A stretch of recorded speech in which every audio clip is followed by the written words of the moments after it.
Vamos encerrar o ensino da física no ensino médio falando de um último tema, muito a contragosto. Esse tema é o ensino da física moderna. Por que eu faço isso a contragosto? É porque considero a introdução desse tema no ensino médio um dos maiores equívocos cometidos. Por quê? Vamos começar pela definição do que é física moderna, né? Porque é isso que se pretende, né? A física moderna ela começou em 1900, sim, com o trabalho de Planck. A física quântica começou ali. A física moderna é entendida como a física nova, que surgiu depois de 1900. De forma que o que houve de grande, ou duas grandes novidades, né, na física foram a teoria da relatividade, né, e a teoria quântica. Agora, a primeira confusão, é por isso que eu realmente não gosto, né, dessa introdução de física moderna. A primeira confusão é a seguinte: qual delas? Porque ninguém percebe que o que Planck fez é o que nós chamamos hoje de segunda quantização. Ou seja, a quantização de campos é a mais sofisticada de todas, né? A outra teoria quântica é a mecânica quântica, que começou em 1926, a rigor, né, mesmo, né? Bom, e essa não dá para você nem explicar para o aluno do que se trata, né? Não dá, né? O grande equívoco e o grande erro é por conta do seguinte: eu acho que essa física do ensino médio nós deveríamos nos dedicar a descrever esses fenômenos belíssimos que eu chamei a atenção agora há pouco. Ó. O fenômeno do movimento, ondas, oscilações, tanta coisa bonita, né? Ótica, leis da reflexão, leis da refração, tanta coisa bela que a gente está fazendo, descrevendo os fenômenos do dia a dia. Do dia a dia. Agora, esses fenômenos são importantes, a teoria da relatividade só é importante para fenômenos que não têm nada a ver com o dia a dia. A teoria da relatividade só é importante para movimentos que se deem com velocidades muito próximas da velocidade da luz. Você não observa isso no dia a dia, não existe isso no dia a dia, né? E a física quântica ela só é relevante para descrever o mundo quântico, o mundo atômico, o mundo subatômico, que não está ao alcance da gente ver também. Então, essas duas áreas do conhecimento, a rigor mesmo, elas estão fora do alcance do ponto de vista, né, do que acontece no dia a dia. É claro que você poderia dizer, não, mas os ímãs têm a ver com a teoria quântica. Tá bem, mas tente explicar isso. Aliás, é uma das coisas mais difíceis de se explicar, na realidade, né? É como é que, a partir da teoria quântica, eu possa explicar os fenômenos quânticos. E são muitos, é claro, mas isso aqui tem que ser deixado para a física universitária. Isso foi um grande erro, um absurdo isso, na verdade. Bom, mas a gente tem que fazer isso agora, né? Bom, começar então pelo que seria, né, o que se poderia fazer, né? Abordar a teoria da relatividade, falar de fenômenos quânticos, né, que a gente não entende alguns deles muito bem, o comportamento dualístico da matéria, o quantum da radiação, o quantum da matéria. Aqui eu estou falando de segunda quantização, esse que é o ponto. A quantização dos campos, na verdade, e que, em geral, as pessoas não entendem direito. Esse é o fato, né? É difícil para o professor entender, né? Para quem nunca estudou teoria quântica de campos, por exemplo, porque uma partícula é um quantum de um campo, né? Aí está a dificuldade, tá certo? E aí, teorias semiclássicas e, finalmente, um pouco de estrutura quântica do átomo. Então, eu acho que poderia ir por aí, né? Ajudaria, eu acho. Mas o aluno não vai entender esse negócio de espectro do átomo de hidrogênio, espectro discreto. Bom, eu acho que não. acho uma pena que se gaste tempo com isso, né, quando nada disso está ao alcance realmente do estudante para ele fazer experimentos. Bom, então, o que é a teoria da relatividade? Por incrível que pareça, a teoria da relatividade ela pode ser resumida por essa figura aqui, né? Ela considera, na verdade, dois referenciais, um que se move em relação ao outro. E o problema é como se transformam certas grandezas físicas, na verdade, a posição e o tempo num primeiro momento, e depois como é que se escreve as equações no referencial no outro. É isso a teoria da relatividade. E foi a isso que o Einstein se dedicou, né? É claro que alguns conceitos mudam, né? Newton defendia o tempo absoluto. Na teoria da relatividade, o tempo é relativo, ele depende do referencial. Bom, isso eu acho que realmente dá para entender. Agora, dar as razões para isso já é um pouco mais complicado, né? Então, uma das questões é essa: como é que eu determino a velocidade de um objeto num referencial e no outro referencial? Essa é uma das questões, né, da teoria da relatividade. Como é que se transformam as velocidades, né? Aí Einstein teve essa ideia genial de declarar que a luz tem um caráter absoluto, ou seja, a velocidade da luz não depende do referencial. Nossa, isso é fantástico. Como eu disse antes, né, na ótica, a gente poderia citar isso na ótica, né, como uma propriedade da luz. Ela é a mesma, num referencial, no outro referencial. Postulado do Einstein, hoje a gente sabe que é assim, surpresa, né? Essa é uma grande surpresa, né? Então o professor poderia começar falando um pouco sobre composição de velocidades e como isso é surpreendente nesse caso. Eu acho que essa é uma das coisas que se pode aprender, né? E, finalmente, ele pode deduzir, né, as transformações de Lorentz, mas vai dar muito trabalho. Pode escrever, né, como é que a coordenada de um ponto num referencial e o tempo de ocorrência de um evento naquele referencial se relacionam com as coordenadas de um ponto no outro referencial e do tempo medido no outro referencial. É isso, no fundo é isso, né? Aí tem aqui um fator gama, que faz toda a diferença, né? E V sobre C, e é isso que é o caso. Se V sobre C for muito pequeno, né, então você tem, digamos, o que se espera, o tempo é absoluto, né, assim por diante. Bom, é discutir isso aqui, discutir as transformações de Lorentz, né, e duas consequências, né? A primeira é que agora a teoria passa a descrever um espaço-tempo quadridimensional. Não sei se o estudante vai entender isso, mas se pode tentar, pelo menos, né? E agora a questão, então, de você ter medidas de tempo, saber qual é o tempo em cada referencial. Esse é um outro problema da teoria, que é o problema da sincronização, né, do tempo em um determinado referencial. A velocidade da luz absoluta, então, me leva a essas transformações, que são as transformações de Lorentz. E aí, dois efeitos. A contração de Lorentz, dá para explicar, isso é um efeito bonito, né?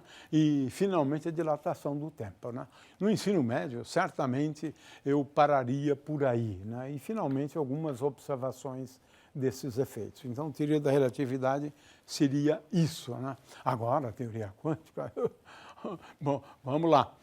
A teoria quântica, ela descreve uma natureza dual, na verdade, ela é voltada para isso, né? Da matéria e da radiação. Aí, de novo, tem que explicar para o estudante o que é natureza dual, né? A luz tem uma natureza dual, às vezes se comporta como onda, às vezes se comporta como partícula. Aí descreveu um pouco das características de ondas e partículas, né? A onda como ocupando sempre uma certa região do espaço, né? A partícula não, a partícula pontiforme, né? E como a gente distingue entre elas, né? Então você tem rigorosamente três teorias quânticas, né? A segunda, a quantização, diz respeito à teoria quântica de campos. Essa é a mais sofisticada, complicadíssima essa aqui. Não dá para nem dar uma ideia do que se trata essa teoria quântica, e nem tampouco a equação de Schrödinger, a mecânica quântica, né? Então, aqui vai se falar muitas vezes, né, em fenômenos quânticos. Sim, existem vários, o professor pode até escolher, mas o aluno não vai entender por que, né, que átomos e a tabela periódica é uma consequência da estrutura quântica, né, do átomo. Ele não vai entender. Então, existem vários ímãs, né, mas também não vai. Ele vai sofrer pra caramba e não vai entender essas coisas. A estabilidade da matéria, a impenetrabilidade da matéria, né, que isso aqui resulta do princípio da exclusão de Pauli, vai explicar isso para ele. A dispersão da luz, né, na realidade tem uma teoria clássica para a dispersão da luz, né, mas enfim, e o espectro de átomos, supercondutividade, superfluidez, são fenômenos quânticos, mas e daí? Né? Eu não sei se é possível explicar isso nesse nível. Pode dizer que existem, né? Então, tem uma série de propriedades quânticas, natureza discreta de grandezas físicas, incertezas, né, nas medidas, conceito de estado, distinção entre tipos de partículas fermiônicas e bosônicas. Será que ele vai entender? Eu desconfio que não. Eu desconfio que não. Muito bem, grandezas físicas puramente quânticas, como spin, não vai. Incertezas, né, na localização, o conceito de probabilidade. Muito bem. Então, a física quântica é a parte da física que requer a teoria quântica, né? E aí se pode falar em fenômenos quânticos e clássicos, né? A natureza ondulatória da matéria, essa é uma surpresa que a gente acabou tendo, né? E o fato é que a matéria também exibe esses fenômenos de interferência e de difração, elétrons, né? Podem exibir, né, esses comportamentos ondulatórios de acordo com essa figura aqui, né, que pode ser explicada depois num curso mais em detalhe, e se o professor quiser chamar a atenção para isso, né, mas é típico de fenômenos de interferência. Essa experiência nunca foi feita, né? Elétrons passando, né, por duas aberturas, né, e produzindo esses efeitos. Nunca feito, mas se acredita que isso vem acontecer. O que já foi feito, por outro lado, são simulações como essa que demonstram que, de fato, você vai observar esse tipo de padrão de interferência, né, no caso de elétrons. Não estou falando de luz, estou falando de elétrons, né? Agora, existem experiências que já foram feitas para demonstrar a difração, né, como essa aqui da difração de Bragg, né? O fato é que são características, né, comuns tanto a ondas, né, quanto a matéria, né? Ou seja, comportamento ondulatório, né, e comportamento corpuscular, tanto da radiação, né, quanto da matéria, né? Muito bem, a teoria quântica começou quando Planck procurou fazer uma teoria que ele, de fato, ainda não estava entendendo muito bem, mas que dava certo, né? Que é explicar a radiação do corpo negro. Radiação emitida por objetos aquecidos, como, por exemplo, o Sol, que tem um espectro típico desta forma aqui. Também a radiação proveniente do Sol, né, da luz solar, né, que tem esse tipo de comportamento, cuja intensidade total, quando somos sobre todas as frequências, vai com a quarta potência da temperatura. Essa é uma lei importante desse fenômeno, né? O deslocamento divino, né, e assim por diante, né?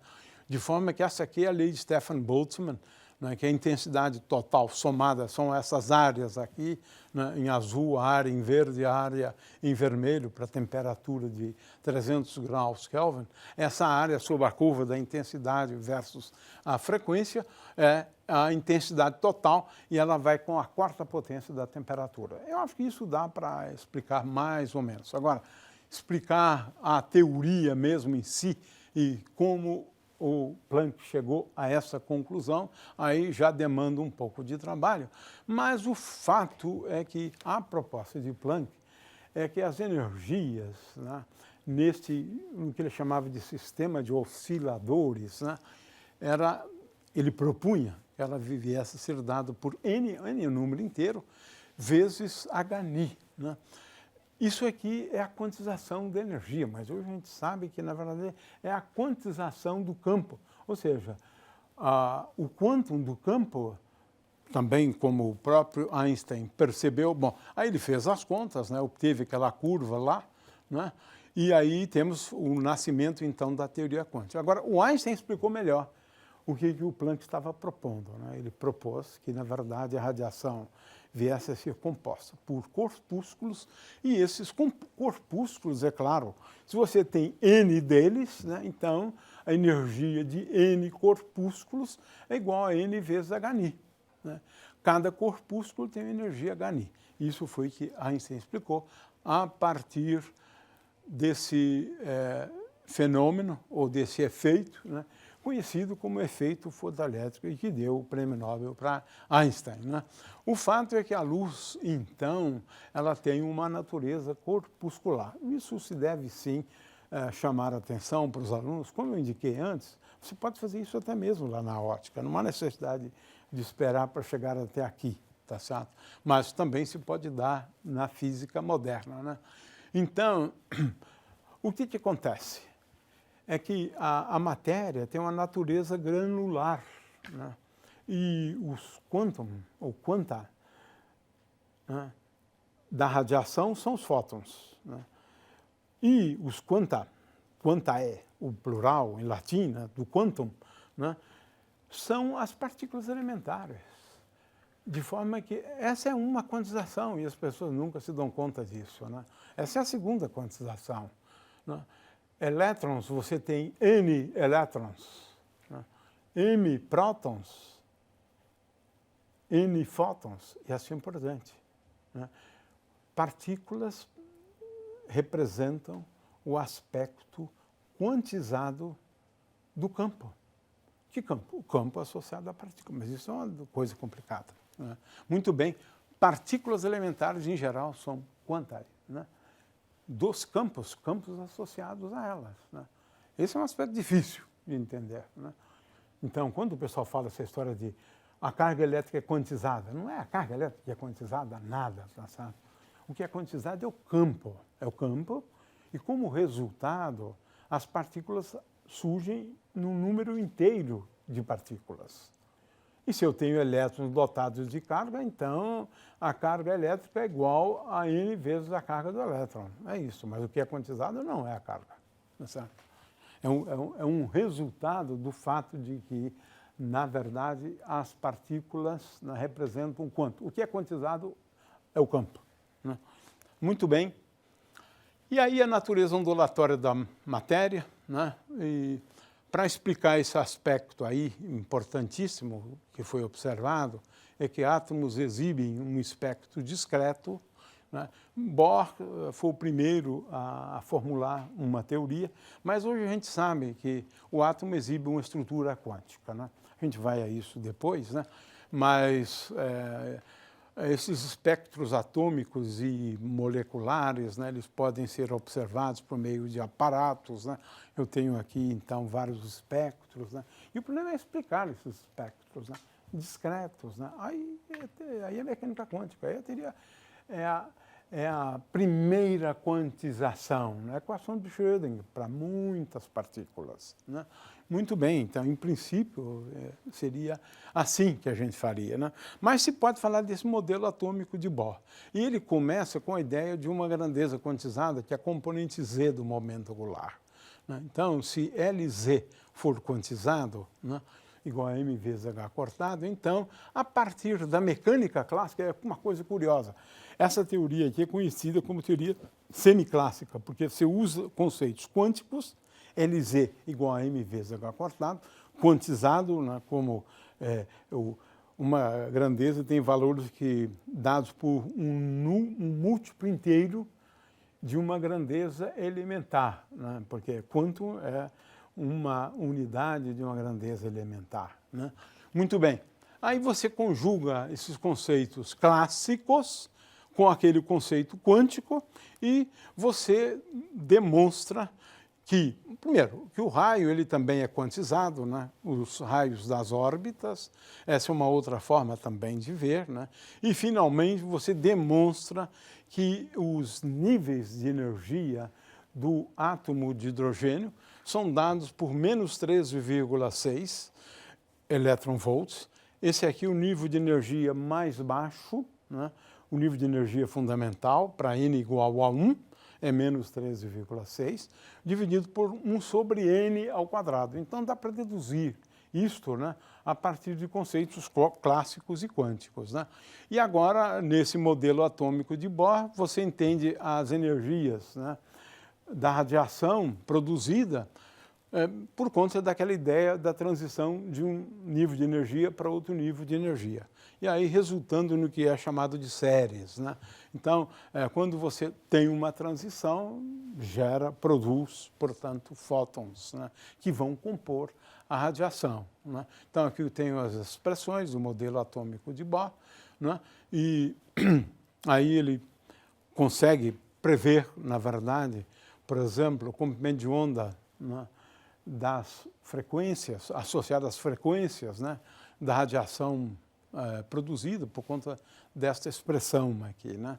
Então, só algumas frequências, né, são possíveis, né, e só alguns comprimentos de onda são possíveis, né, no átomo de hidrogênio, na produção.